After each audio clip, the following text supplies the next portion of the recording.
Alright guys, I'm going to take you through a corner. Now,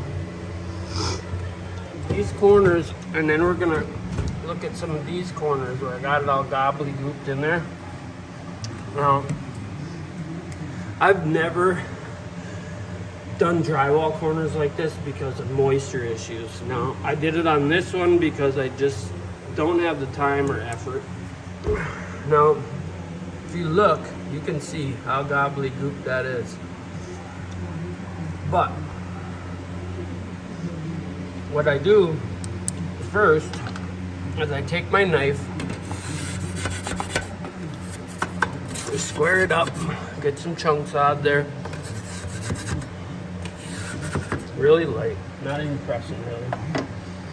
And then I take the sander, but be careful because this top edge can cut in there. Give it a couple strokes up like that. Round motions.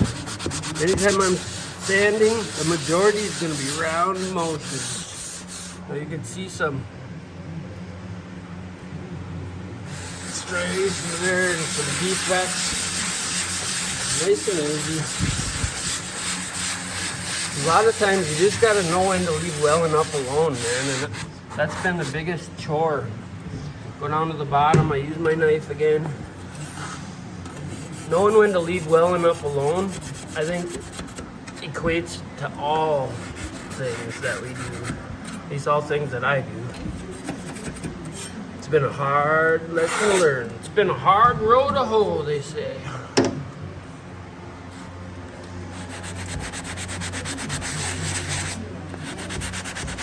This one, it'd be easier to do on the ground, so I'm gonna leave it, but plus I can vacuum that up and see exactly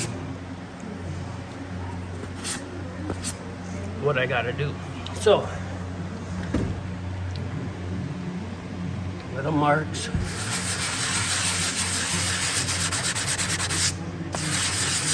You don't see a lot of sanding videos. This is the worst part of doing drywall. In my eyes, anybody else that likes sanding, getting crap in your lungs all day, I mean, it's hard work. I watch Drywall Shorty. I love watching all of you guys on YouTube because it's all informational stuff, you know? Freaking Kardashians and all that shit. Straight garbage. Show me something I can learn and try to do myself. Now, you see that hump there? Maybe. Maybe you can, maybe you can't. Right there. So, first thing I'm going to do is I'm going to go in my corners. Nice and easy. And if you want it to look really good, just take your time. Which I'm not known for, taking your time. But I've done this at least 2 or 3 times so I can kind of reflect on what I did wrong. You see?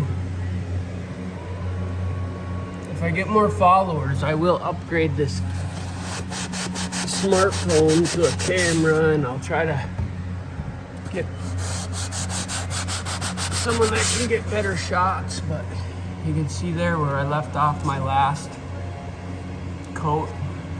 Now I only did 2 coats on these corners, not recommended, but I put it on really thick. So just like anything, when you get a lot of experience at something, you know, my whole 2 years experience, you learn how to do things more efficiently.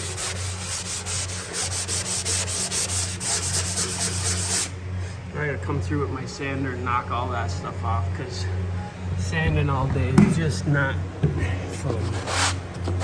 A lot of times I'll do one scrape of movements with high, I'll get in there.